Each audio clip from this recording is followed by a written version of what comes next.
So let's go ahead and get started this evening. Before we go too far, I always like to acknowledge that a lot of the work that I'll be sharing tonight is also the work of my co-authors, Pam Wesley at the University of Iowa and Beth Wassel at Rowan University.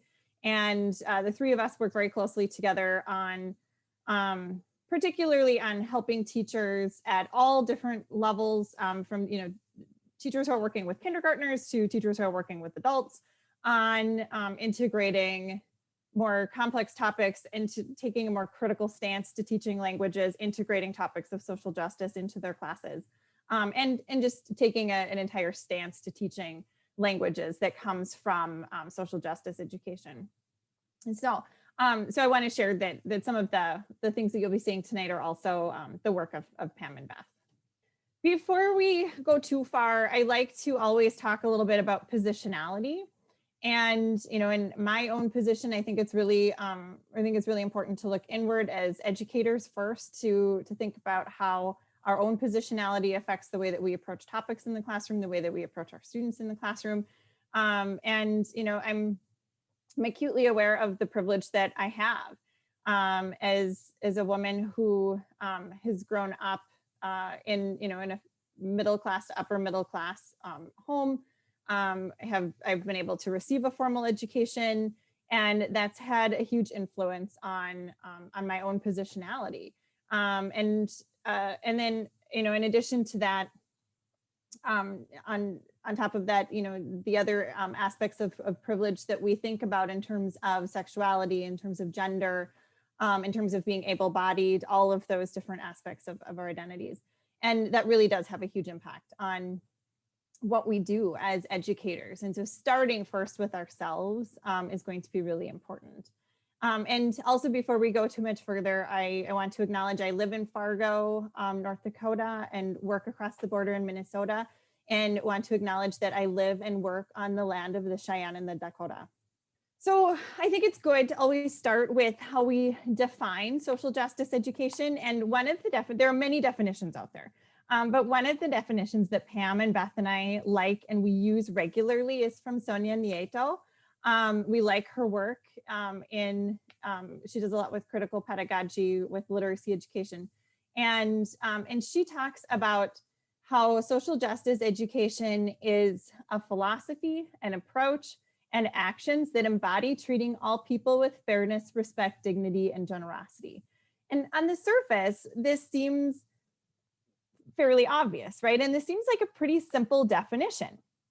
But when you start to pick it apart and you really think about what does that mean in the classroom? What does fairness look like, sound like, and feel like in the classroom? What does respect mean? What does it mean to treat others with dignity? It's much more complex than it seems on the surface. And so we like to use this definition in terms of how we think about every single thing that we do in the classroom, because it's not just integrating some topics and saying, okay, I taught for social justice. It's an entire approach to our students, to the way that we set up our classroom, to the syllabus that we create, the curriculum that we design, the relationships that we build. All of those pieces have to do with this definition. And so as we think about social justice education, we think about it as an asset pedagogy. And so, thinking about all of the things that our students bring to the table, all of those identifiers, all of their experiences, all of their perspectives, their knowledge, everything that they bring to the table. And that's a huge aspect of social justice education, is that asset pedagogy piece of it. It's also tied to critical pedagogy, if you're familiar with Paulo Freire, Brazilian educator who believed in anti-banking education, believed that our students bring an incredible wealth of knowledge to the table, and we need to tap into that rather than viewing ourselves as the experts and just filling our students with knowledge. He tried to make the point that educators need to walk alongside their students and need to challenge their students with critical topics that are relevant to their lives, that impact them on a daily basis, and walk alongside them. And that goes back to that to the fairness and dignity and respect, generosity that Nieto was talking about. It's also culturally and linguistically sustaining. And so, you know, we believe that we should build on all of the cultural, all of the linguistic knowledge that our students are bringing. It's anti-racist in nature. It's also tied to intercultural citizenship. So moving beyond just competence, but thinking about how we are helping our students to have an impact on their own communities and beyond, and to be an intercultural citizen. So as I said, it really is an entire approach to teaching and the relationship building that we do with students, and even the way that we will write that syllabi and set things up, from the materials that we choose, everything that we do to set up the teaching that will follow. So I want to take a look at some frameworks and standards and give you a few ideas of some frameworks that might help you to think about how you could approach your curriculum in a different way. So we're going to start with Hackmans Model of Social Justice. Heather Hackman is not a language educator, but is a social justice educator, and we really like this framework because sometimes we have worked with language teachers, or we see language teachers talk about teaching for social justice in language classrooms, and you know, they really, what they end up talking about is just a really good culture lesson, and that's great too, to have a really rich culture lesson, but we can't say that it's a social justice lesson unless it had, or that it's social justice education unless we have 5 components. And so thinking about Hackman's framework can really help us to step back from our curriculum and think about where we need to shore up certain components, where we need to make some additions to what we're doing, and maybe rethink our approach to what we're teaching. So, you know, that one component is, of course, that content mastery, the factual information that we're teaching. Students need the content, they need the language pieces, they need all of that, all of the facts, and in order to be able to engage in some of these other areas. So that's a key component, of course, is that content mastery, is the knowledge, the content that they're learning. But then along with that, in order for it to move toward social justice education, we need to include tools for critical analysis. And so we need to allow them the opportunities to examine systems of oppression, and to really take a critical stance to that content, and not just take the content as it's presented as factual information, but to interrogate it, to problematize, to investigate things further, engage in inquiry. And so the tools for critical analysis are going to be very important. And then you need the tools for action and social change. And I think that this is always a little bit tricky for teachers to think about, for language educators to consider, because you can't, it's not feasible to lead your students in some kind of actionable project with every single thing that you teach. But the idea here is to lay the groundwork for them to understand how they can have an impact, how they can enact change. And so when you have those conversations and help them to see what steps they can take, then you're moving toward those actions, those tools for action and social change.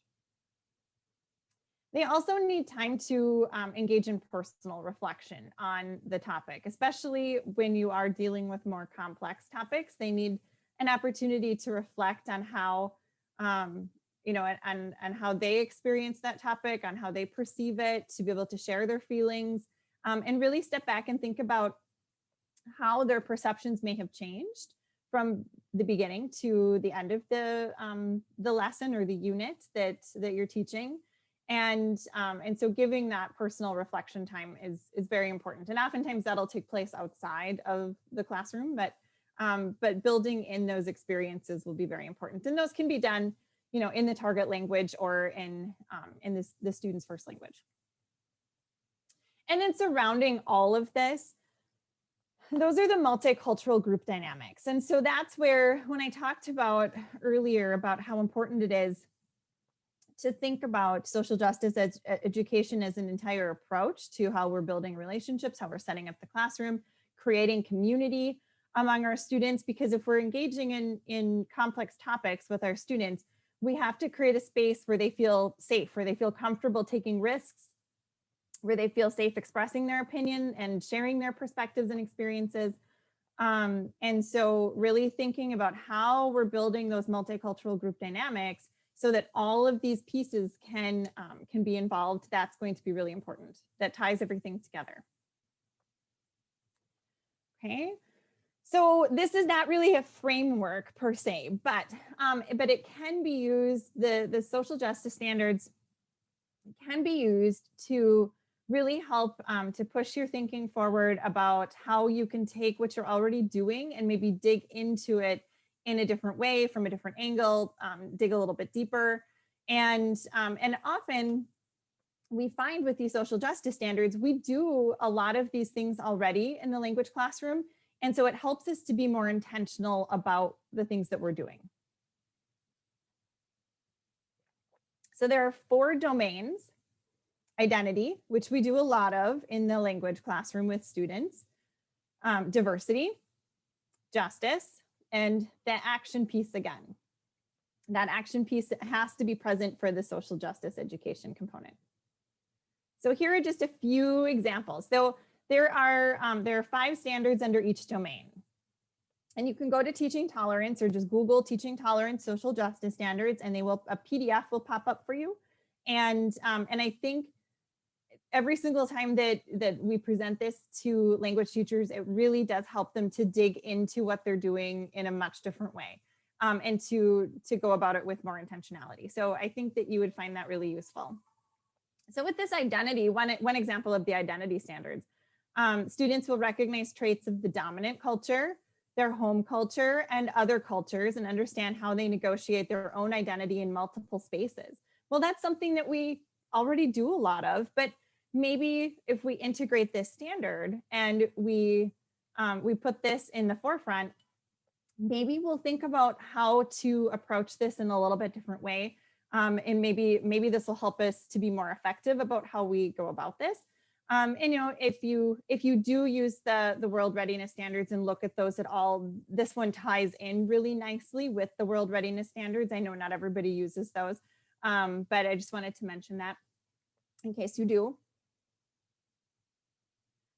The diversity standard, so one of the standards under diversity, students develop language and knowledge to accurately and respectfully describe how people, including themselves, are both similar to and different from each other and others in their identity groups. So this gets at those multicultural group dynamics again, because we want students to be able to compare with each other and describe how people, in their own classroom, in their own group, are similar and different to each other. And then we can help them to look outward into the target cultures as well with this particular standard. One of the justice standards, students will recognize stereotypes and relate to people as individuals rather than representatives of groups. Dispelling stereotypes, that's a piece of social justice education, and helping students to recognize stereotypes and to combat those. That actually makes a really great lesson in a language classroom, thinking about some of those things. And so that fits really well with this standard. And so again, putting this standard in the forefront could help you to just be more intentional about that. And then an example of an action standard. Students will recognize their own responsibility to stand up to exclusion, prejudice, and injustice. And ultimately, that's what we hope that learners of languages will be able to do, is to recognize oppression, to recognize injustice, and be able to do something about it. That's part of that intercultural citizenship piece that ties in so well with social justice education. There are just a few examples, but you would be able to see all 20 of them if you go and find that PDF. So I'm mentioning these only because There are a number of teachers that use the UN Sustainable Development Goals for their program development and their curriculum development. And I realize that that working with adults, adult learners, that's very different. But there's some really interesting resources if you haven't looked at this site before. And they're in multiple languages. You're going to be able to find them in Spanish, Chinese, Arabic, Russian, English, French. And so, they've helped teachers to think about how they can integrate some of these materials and resources into existing curriculum that they have, or how they could approach their curriculum maybe in a different way. So I know some programs that have taken some of these ideas, like the clean water and sanitation and life below the water, climate action, and they've focused just on water for the entire year. That's, they've developed all of their units and lessons around the theme of water. And it's really pushed the students to take a deeper look, a more critical look at some of these topics that have to do with water.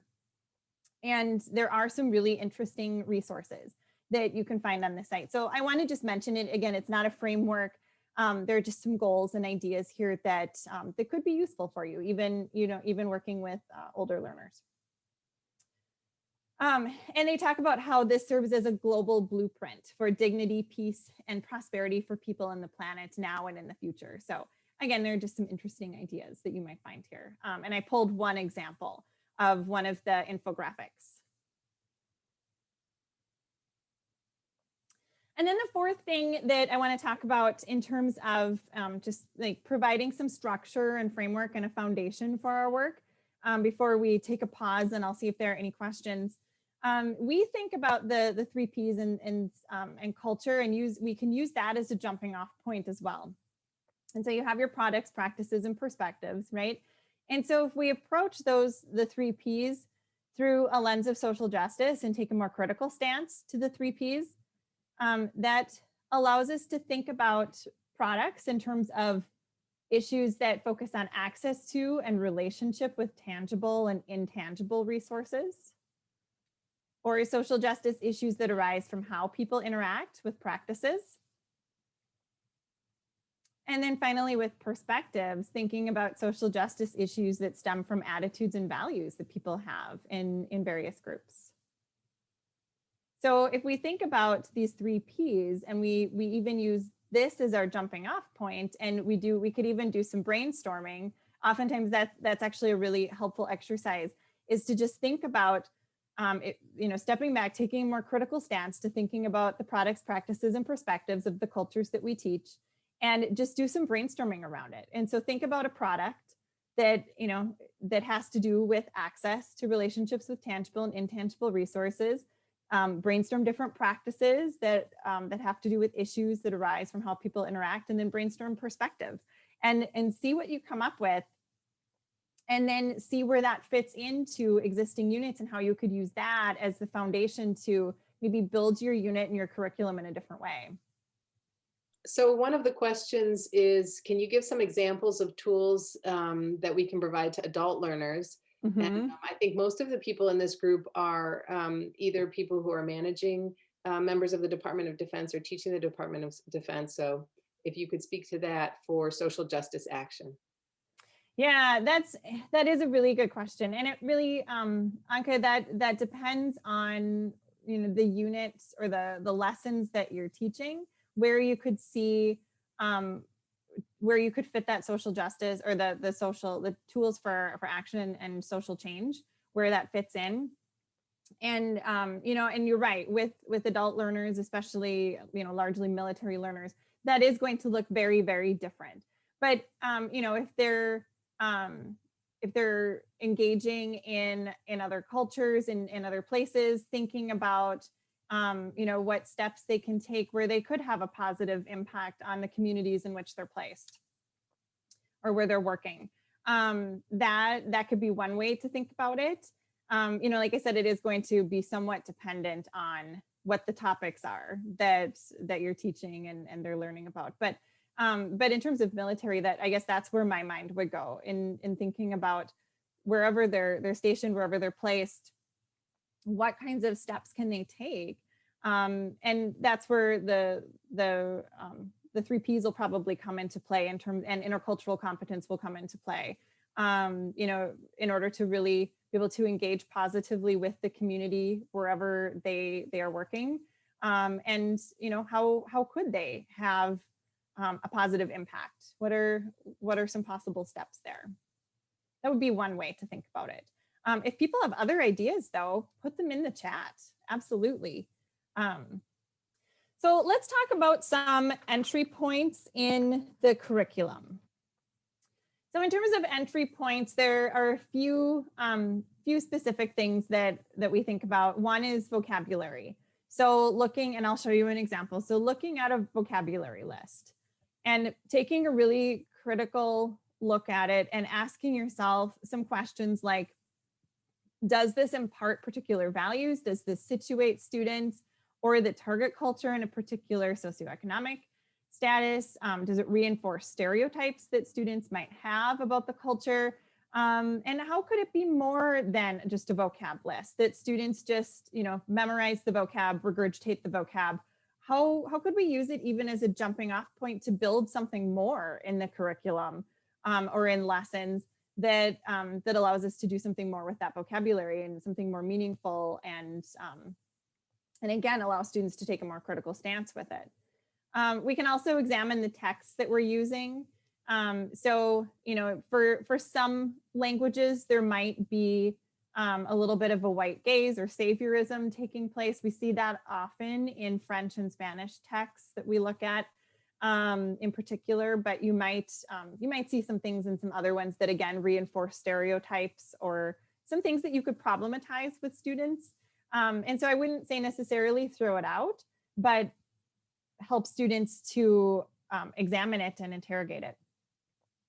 So we always tell people to, do a book audit, do an audit of your text. So by text, any readings that you use, any listening activities that you use, any, videos, anything like that, do an audit of it and see what kinds of things you notice when you really take a critical look at it, and see if there are things that you can pinpoint with students. Okay. And then the last idea here is, look at those cultural topics that you teach. So if you use a text, what kinds of cultural topics are in your text? I'm going to show you a textbook example and kind of walk you through that. But I realize people use a variety of texts, right? Not all of us are using textbooks. But any of the cultural topics that we teach in the curriculum, we can ask ourselves things like, is there a history behind this topic? Might this topic be viewed or experienced differently by groups of people? Are there accepted truths about this cultural topic that maybe we could challenge? And again, have students engage in some inquiry around that and investigate a little bit further. So if we look at this vocabulary list, I think this is a really interesting vocab list. It comes from a Spanish textbook at the intermediate level, and I pulled a couple textbook examples because that's what we use at the college level most often. So that was as close as I could get to the level of learners that you have. And what I like about this this particular list is that it provides a really interesting jumping off point. So rather than just taking it as a vocab list that we just, we have students just learn the words, memorize the words, and we do some activities with it.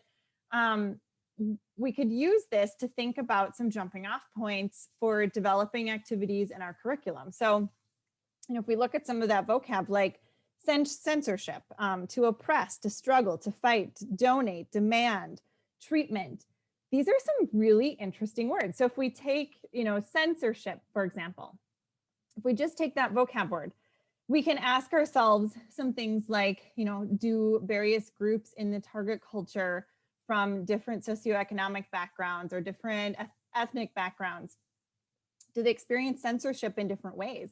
So sometimes socioeconomic status and ethnicity creates some hierarchies in target cultures, right? And so something like censorship is that experience by various people in different ways. So that would allow us to use this vocab as a jumping off point to think about how we could create some additional activities for students, and dig deeper into some of these things that at the surface are just vocab words, right? So they can impart certain values that we can use as our jumping off point. So then, we can also look at our cultural topics. And so I refer to these in textbooks as cultural blurbs, because that's really what they are, is a blurb in a textbook about a cultural topic. And again, we want to ask ourselves some questions. So starting with, is there a history behind this topic? Are there accepted truths again? Are there things that people might view differently?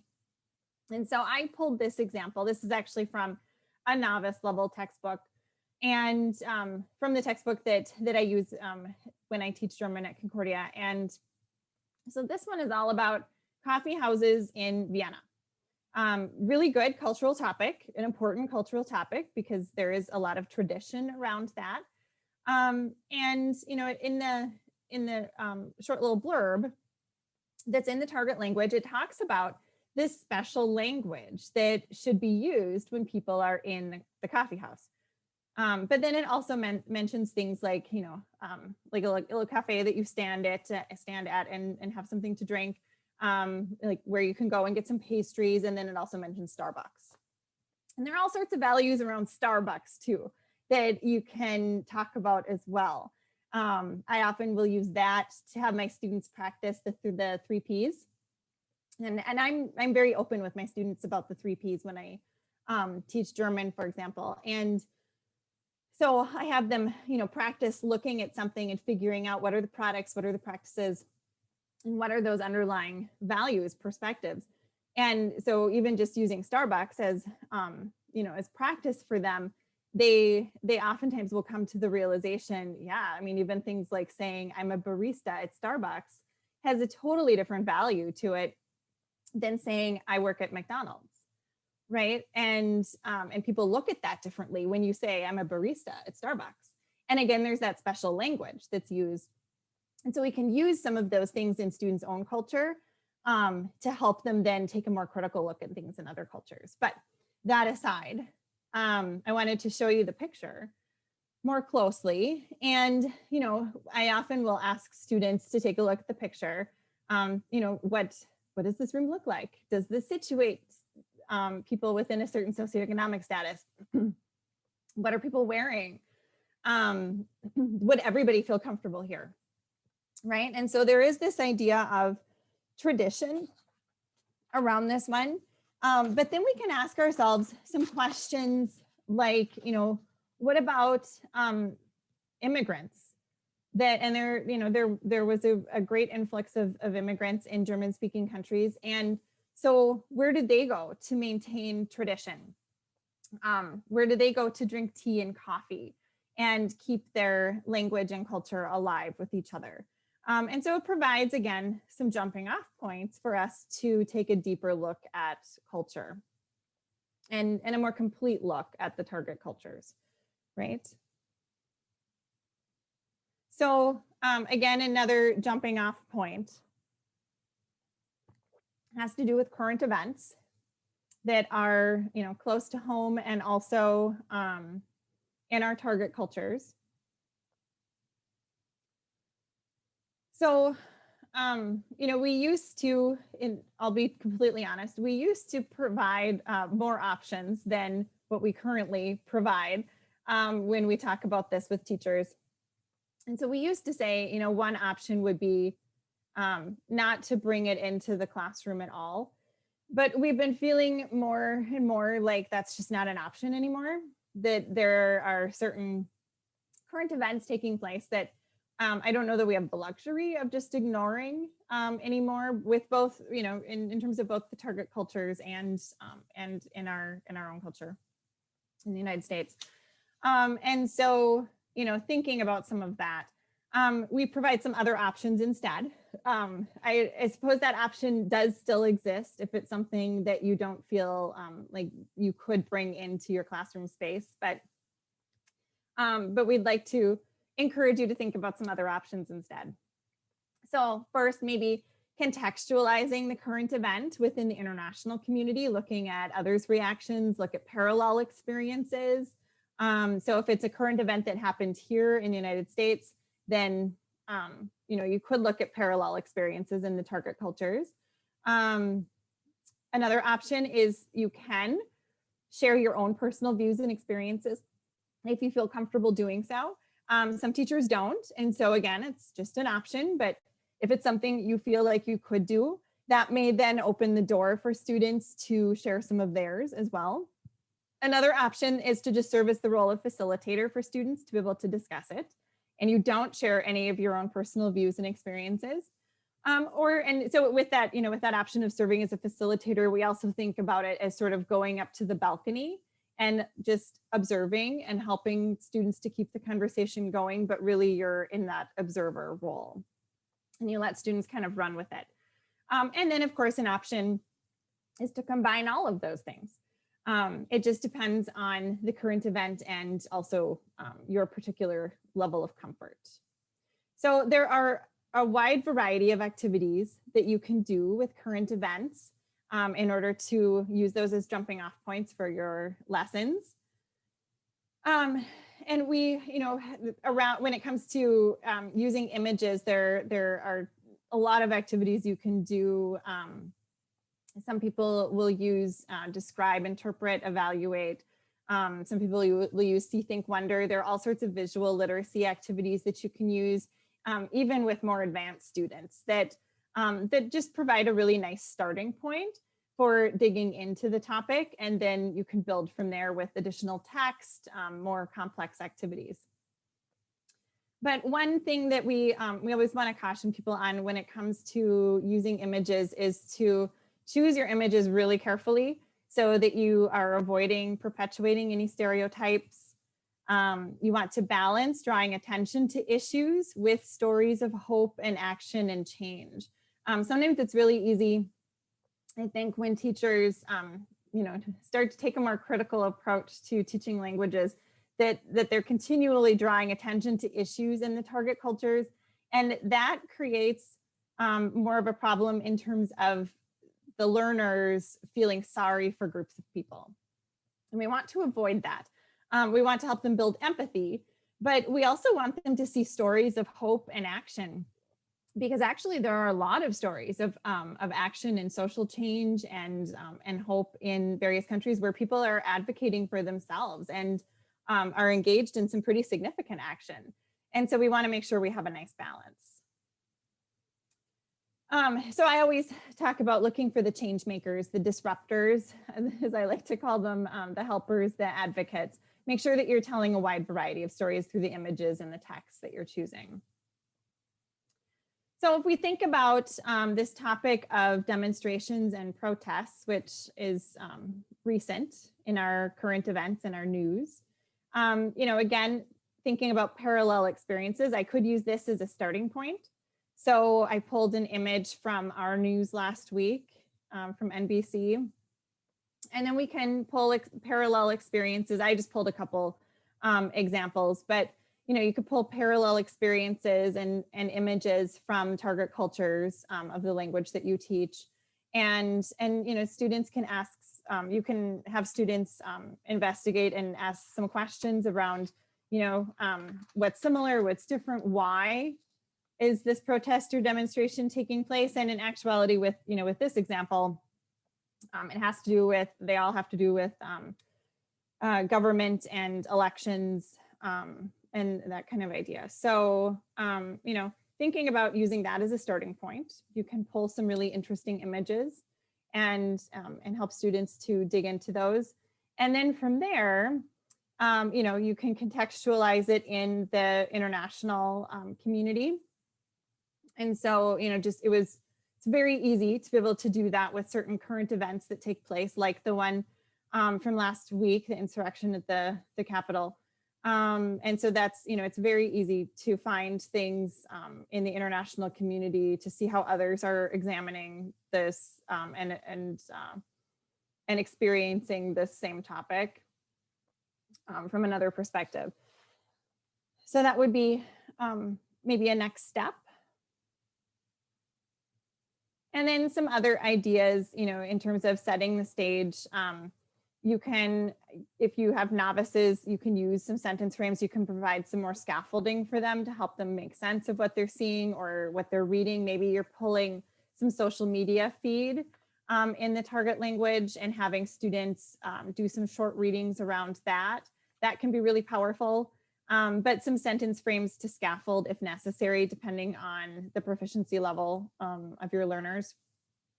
At the intermediate and advanced, they can dig in more in terms of discussing, analyzing, interpreting in the target language with what they're seeing in images and in the text, and they can prepare for civil discourse then. You'll see in one of the examples coming up that the Russian instructor, in the example I'm going to show you, she has her students engage in a Socratic seminar. And so she wants them to prepare for this civil discourse in a Socratic seminar. And then step 2, as we move a little bit further, thinking about using critical thinking discussion. So with those novices, they can discuss their initial observations and partners in small groups.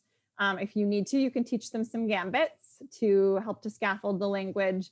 And then you can have small groups or pairs or individuals even develop a statement to share with the class about their interpretation of the text, of what they're seeing, of what they've been able to make sense of in what they're reading, perhaps.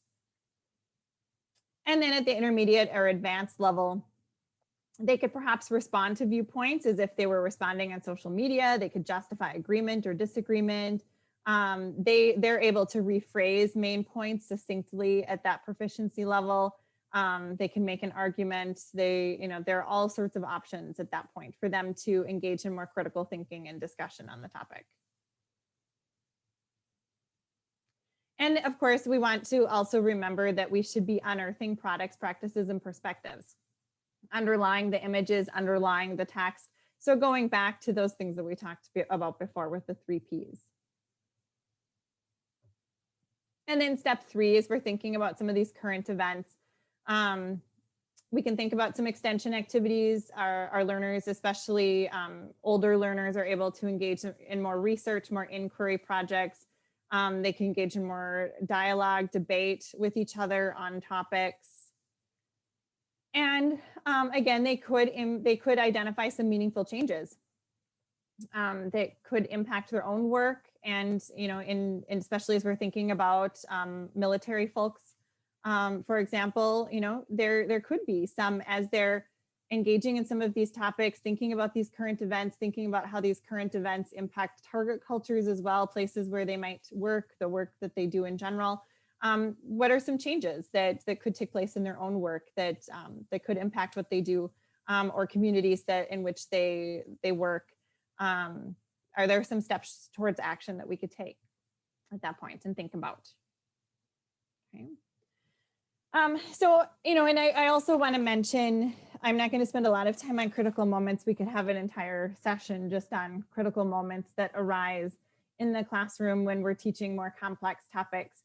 But often when we use current events as jumping off points for lessons and activities in the language classroom, it will bring about things that we perhaps didn't anticipate or plan for. And sometimes we have students that may express anger, they may express hurt, they may express some trauma. There are all sorts of emotions that they may bring to the table with current events. Even our older learners will see that when we are talking about current events. And so there are some critical moments that can sometimes arise, and some of these examples might be, a student makes a specific comment related or unrelated to the course material. As they're discussing, there may be a moment that you overhear as the instructor that might take place in a small group conversation, or even something that an individual writes and reflects on that may kind of shock you as the instructor. And that could be a critical moment for you to be able to engage with that individual a little bit further on the topic. It could be that a microaggression occurred in class. Again, it could be, just a comment that somebody made that is considered a microaggression. Could be perhaps an issue of the classroom culture, your dynamics, your multicultural group dynamics, perhaps they're breaking down a little bit, and that could be something that's critical and needs to be addressed. Or, you know, it could be something that maybe the students didn't necessarily, maybe they're not super aware of, but you feel like it's an important topic that you need to bring into the classroom and address. Maybe it's something that took place in the community or in the learning community somewhere, and you felt like it was something that you needed to bring to the classroom. So there are all sorts of various critical moments that may arise as you are talking about current events and bringing some of those more complex topics into the classroom. And so really, there are all sorts of ways that we can talk about how to handle these critical moments, and some of them have to do with you know, taking a step back as the instructor and, you know, giving students an opportunity to share, to listen to each other. And, you know, it may be having to bring in some more resources to read and to discuss. It, you know, it could even be something that occurs that maybe you're not prepared to handle at that exact moment. And maybe you need to say, we are going to return to this tomorrow, but I need a moment to think about it. I need to prepare a few things. I need to gather my thoughts on this topic, and we will return to it tomorrow. There are all sorts of responses that you might have, but I think it's always really good if you're planning to bring in a current event and use that as a jumping off point to really sit down and anticipate possible critical moments that could arise with your learners. Hopefully, you know your learners well enough that you have a sense of possible critical moments that could happen, and you could build you could build things into your lessons in order to prepare for those if those should come up. So sometimes anticipating those moments can be really helpful as you're planning. Okay, I'm going to pause again before I show you a few examples. I have just a few examples of some lessons and unit overviews that I wanted to show you in a few different languages before we end. So I'll just give you a minute here in case there's something that you want to ask. So there were a few questions that came in.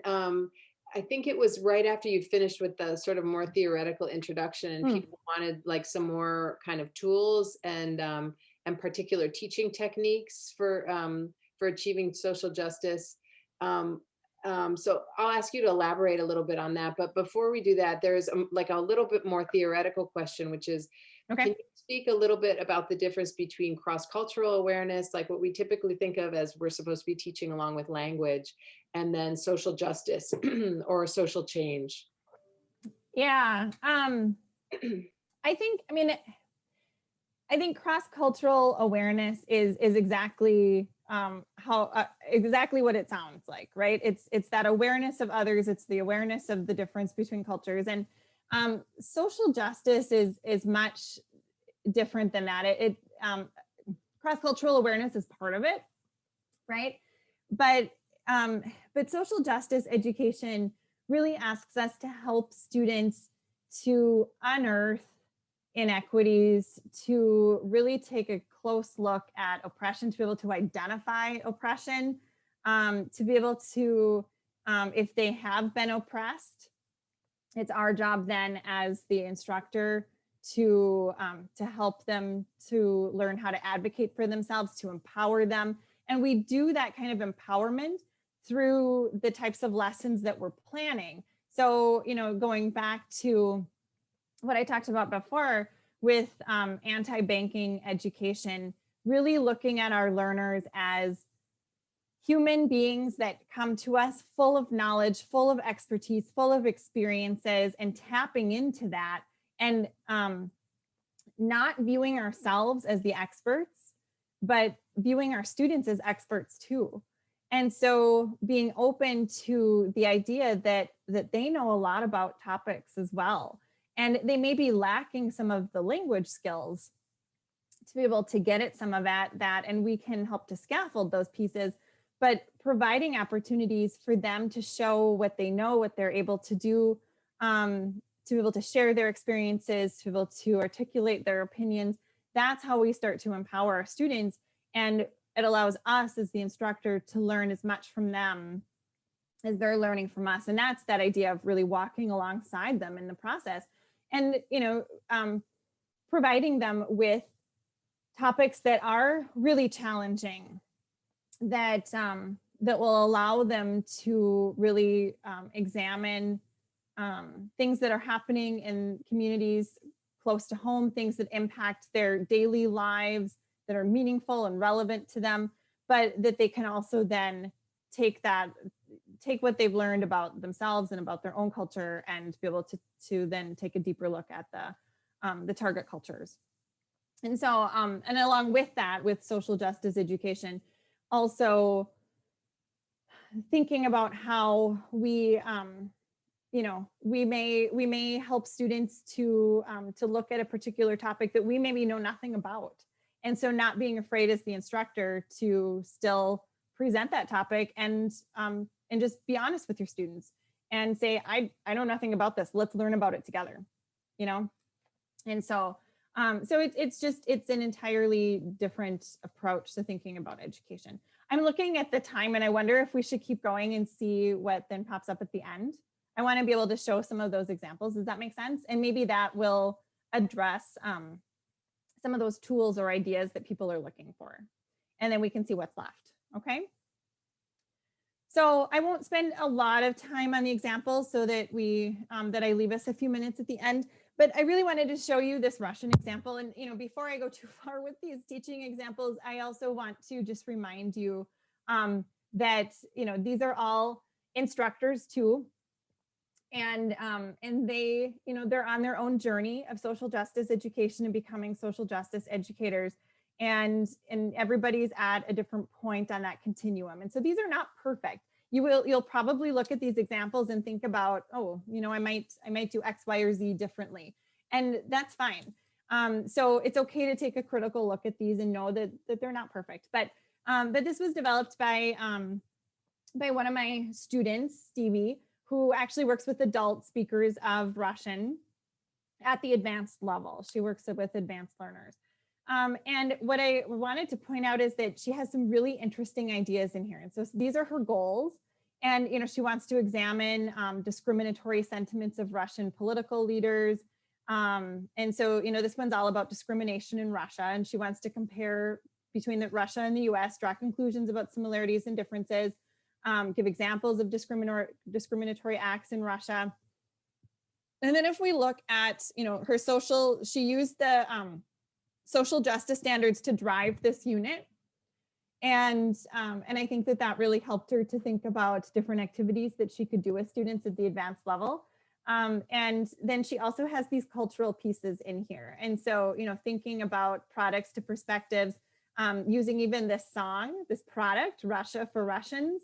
And, in that perspective that Russians believe Russia should only be for white native born Russians. So again, like thinking about some of these cultures, cultural products, practices, and perspectives, and thinking about how we can use those to help us to dig in a little bit deeper.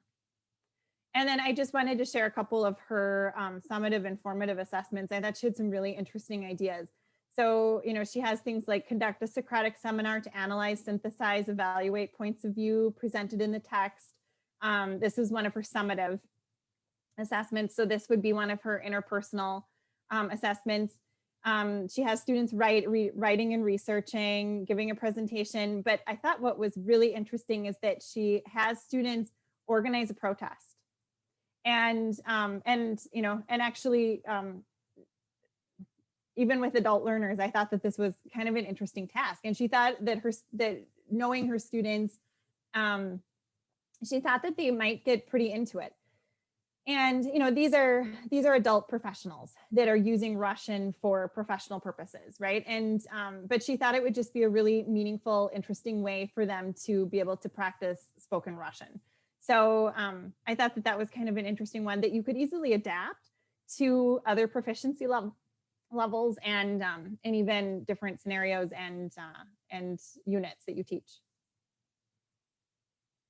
And then there's a Spanish example here of Latino civil rights.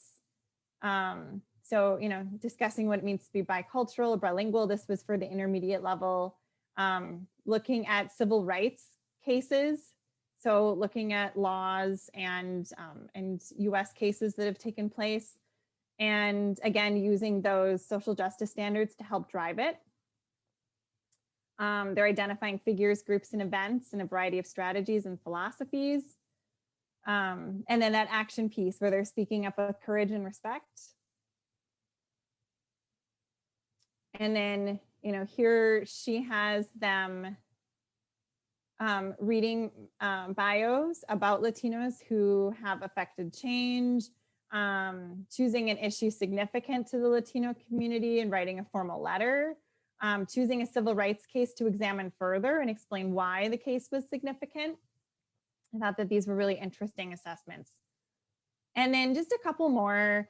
I just give you quick little overviews of these. So there's a Japanese one that was written by Sarah, and Japanese teacher of adults again. And, she had students looking at foreign labor in Japan today and looking at the way in which Koreans were treated in Japan and are still treated today.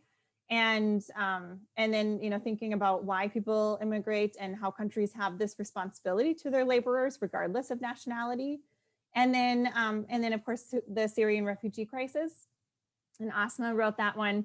What is it like to be a refugee? How can refugees' new country help them to resettle and feel welcome? So there are lots of things we can think about there in terms of action and social change. Just a few examples. And then I just want to leave you with some next steps and give you some additional resources to think about. NECTFL is running a really great fall and winter series, and everything is recorded. So you can go back and you can listen to the other recordings and of the webinars that they've been doing. And so I would really recommend taking a look and seeing what they're offering. They have some interesting ones that you could, listen to and find connections to ways that you might work with adult professionals. And, Stacy Johnson's always a good person to follow. LJ Randolph is a great person to follow. Uju Anya is wonderful. There are some other texts out there like Decolonizing Foreign Language Education, Reagan and Osborne.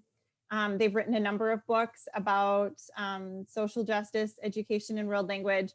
I always recommend the Nice White Parents podcast too. We did this for our SIG for ACTFL and had a discussion on it, but there's some really just interesting, eye-opening things you can think about in terms of maybe even topics that you can bring into the classroom. I've been using that one with students as well. And then I want to leave you with one last thing to think about that you could do is to make some commitments to yourself as an educator. Think about what you want to commit to, what you're willing to commit to, write them down and post them where you're going to see them every single day, revisit them and reflect on them daily. I read this book over the summer, Teaching When the World is on Fire. It's an amazing, amazing book. And so this activity actually comes from Bill Ayer's chapter, I Shall Create. And I think it's a really powerful exercise for educators to do no matter what level of student you're teaching, what age group you're teaching. And so here's some of his examples where he talks about things like wherever racism resides, we resist. Every student who comes through the classroom door is a three-dimensional human being. Today and every day, we're learning to live together. And everything we undertake, we foreground the arts of liberty. Really interesting commitments to think about. So you could think about the work that you do with your learners and consider some possible challenges and commitments for yourself that you could post for yourself and reflect on a daily basis.